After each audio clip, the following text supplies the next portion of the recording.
Senator JB Ejercito, the good one. Senator Jinggoy Estrada, the bad one came at 9:09. Mr. Vizcaya, sa dami-dami mong binanggit na pangalan na kongresista, silang tanong ko, Senador, meron ba? Your Honor, wala po.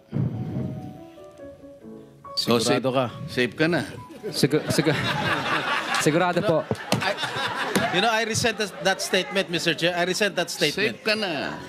Ni Senator Marcoleta kahapon, ligtas ka na. Hindi po ito totoo.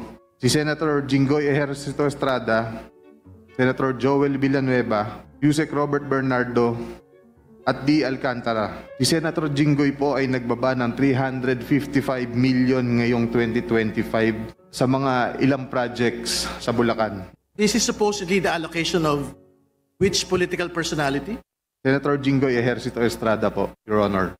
Nagbaba po si Senator Jinggoy at ang kanyang SOP dito ay 30% as per our District Engineer Henry Alcantara. I-deliver ito nung lumabas ang mga item na to